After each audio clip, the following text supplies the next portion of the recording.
Tentang jantung. Jantung merupakan organ terpenting dalam tubuh manusia. Tidak hanya menjadi organ terpenting yang membuat jantung tetap hangat dibicarakan dalam dunia kesehatan, tapi karena keunikan dan juga rahasia fisiologis yang terkandung di dalamnya. Banyak hal menarik juga unik tentang jantung yang bisa tetap membuat jantung selalu eksis nih. Selain itu, kamu pernah nggak sedikit saja berpikir tentang sejarah pertama kalinya dilakukan transplantasi organ jantung? Nah, kali ini Mimin mau sharing nih ke kalian beberapa hal menarik tentang jantung dan sejarah singkat transplantasi organ jantung yang pertama kalinya dilakukan di dunia. Hal menarik yang pertama adalah denyut. Normalnya jantung berkontraksi atau berdenyut sebanyak 60 sampai dengan 100 kali per menit pada orang dewasa. Dalam satu hari, jantung bisa berdetak sebanyak 86.000 sampai dengan 114.000 kali. Beberapa peneliti juga mengungkapkan tentang jantung yang bisa memompa atau berdetak sebanyak 35 juta kali dalam setahun, atau sekitar 2 sampai dengan 3 miliar kali seumur hidup. Kemudian ada katup. Jantung memiliki beberapa katup. Yang salah duanya adalah katup tricuspidalis. Dinamakan demikian karena katup ini memiliki 3 kelopak atau puspa. Juga katup yang paling menarik nih, yaitu katup mitral yang memiliki 2 puspa. Karena katup ini terlihat memiliki kemiripan dengan topi seorang uskup atau mitre, maka dari situlah ternyata nama katup mitral itu diambil. Kemudian curah jantung. Dengan bobot jantung rata-rata pada orang dewasa 220 sampai dengan 260 gram atau yang hanya sebesar kepalan tangan itu, jantung dapat memompa kurang lebih 70 ml darah ke seluruh tubuh dalam sekali detakan. Dan 5 sampai dengan 6 liter darah yang dipompakan beredar ke seluruh tubuh dalam waktu 1 menit. Lalu letak anatomi. Nah, awamnya yang kita ketahui bahwa jantung berada di sebelah kiri. Namun, ternyata letak jantung bukanlah di sebelah kiri dada, melainkan berada tepat di tengah-tengahnya, yaitu di antara paru-paru kiri dan yang kanan. Sama halnya nih dengan tubuh manusia yang memiliki kepala, jantung pun memiliki kepala yang disebut dengan apeks. Apeks jantung memiliki posisi di bagian bawah, sedangkan basisnya berada di posisi bagian atas. Ya, mereka terbalik. Kepala jantung memiliki otot yang lebih tebal nih daripada bagian jantung yang lainnya dan lebih condong ke arah kiri. Nah, hal inilah yang kemudian membuat jantung terlihat berada di dada kiri. Karena kepala jantung lebih condong ke arah kiri, maka sedikit ruangan diambil pada paru-paru kiri sehingga paru-paru kiri hanya memiliki 2 lobus sedangkan yang kanan memiliki 3 lobus. Lalu pembuluh darah. Jika yang lazim kita ketahui nih bahwa arteri merupakan jalur darah yang mengandung banyak sekali oksigen dan juga vena adalah jalur darah yang telah mengandung karbon dioksida, maka hal yang satu ini jangan sampai kita lewatkan. Karena ada satu arteri yang disebut dengan arteri pulmonalis, yaitu satu-satunya pembuluh darah arteri yang bertugas membawakan darah yang telah mengandung karbon dioksida keluar dari jantung menuju ke paru-paru. Selain arteri, vena juga memiliki satu pembuluh darah yang bertugas membawakan oksigen dari paru-paru menuju jantung. Nah, pembuluh ini disebut dengan vena pulmonalis.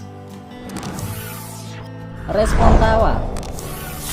Saat kamu tertawa, jantungmu mengirimkan 20% darah lebih banyak ke seluruh tubuh yang kaya akan kadar oksigennya.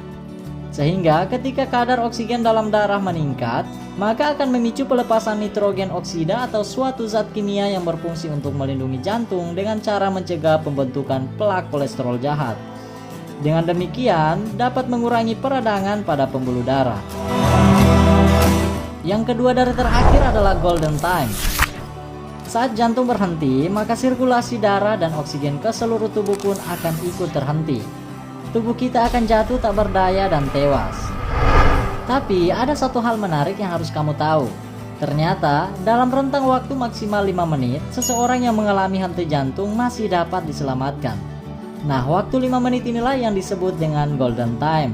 Mengapa? Karena waktu 5 menit inilah yang dapat menentukan tujuan akhir dari orang tersebut. Apakah dia bisa kembali disadarkan atau malah game over. Karena setelah 5 menit yang sangat urgent ini berlalu, seseorang tersebut akan memasuki fase mati klinis atau mati biologis yang tidak dapat lagi diselamatkan. Dan yang terakhir adalah sejarah singkat donor jantung. Transplantasi organ jantung atau donor jantung antara orang ke orang pertama kalinya dilakukan oleh seorang dokter berkebangsaan Afrika Selatan pada tanggal 3 Desember 1967. Dokter ini bernama Christian Barnard. Ia merupakan seorang dokter lulusan dari University of Cape Town, Amerika Serikat. Dalam tindakan operasi kala itu, ia dibantu oleh timnya yang beranggotakan 30 orang, yang mana salah satu di antara mereka merupakan saudara laki-lakinya bernama Marius Barnard. Operasi ini dilakukan di Charles Saint Theater di Groote Schuur Hospital, yaitu suatu rumah sakit yang terletak di Cape Town. Cape Town merupakan ibu kota legislatif dari Afrika Selatan. Transplantasi jantung pertama kalinya dilakukan ke tubuh seorang pasien laki-laki berusia 52 tahun yang bernama Louis Waskanski. Sedangkan pendonornya merupakan seorang perempuan yang telah meninggal dunia akibat insiden kecelakaan.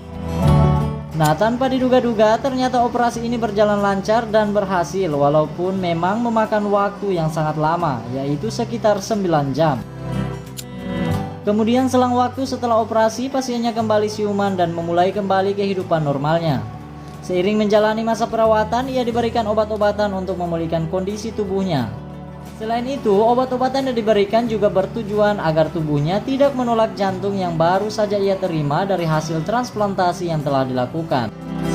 Namun sayangnya nih, ternyata obat-obatan tersebut juga kemudian menyebabkan ia terserang pneumonia. Dan akhirnya Louis hanya mampu bertahan hidup selama 18 hari. Ya, walaupun demikian, operasi ini tetap saja merupakan suatu keberhasilan yang telah menjadi gebrakan terhadap batasan-batasan yang tidak dapat dilakukan di dunia kesehatan kala itu. Sehingganya, untuk mengenang momen keberhasilan kala itu, dibangunlah sebuah museum di Groote Schuur Hospital yang dinamakan dengan Museum Heart of Cape Town. Nah, operasi kedua dilakukan sebulan kemudian, yaitu pada tanggal 2 Januari 1968. Pasien keduanya ini dapat bertahan hidup lebih lama, yakni kurang lebihnya 19 bulan. Kemudian dalam waktu setahun setelah melakukan operasi keduanya, ia pun melakukan operasi kembali yang ketiga kalinya di tahun 1969. Yang mana pada saat itu pasiennya dapat bertahan hidup selama 24 bulan atau kurang lebihnya 2 tahun. Nah, sejak itulah operasi donor jantung mulai dikembangkan dan berjalan hingga saat ini. Namun tak dapat dipungkiri, walaupun operasi donor jantung telah berkembang seiring kemajuan ilmu dan teknologi modern yang semakin canggih, tetap saja memiliki dampak dan resiko yang perlu dipertimbangkan dengan matang. Sehingganya, seorang yang bijak akan lebih memilih untuk mencegah daripada mengobati. Karena bahkan orang yang terlihat sehat sekalipun tak akan pernah luput dari yang namanya penyakit. Dan untuk keadaan seperti ini, seorang petua mengatakan, resiko tetaplah resiko, dan kematian adalah mutlak. Lebih baik mencoba daripada tidak sama sekali. Nice. Sip deh. Nah, itulah dia sekilas tentang jantung dan sejarah singkat transplantasi organ jantung yang pertama kali dilakukan di dunia kesehatan. Oke, pada akhirnya semoga video ini bermanfaat. Terima kasih untuk kalian yang sudah menonton. Sampai jumpa di video selanjutnya dan bye-bye.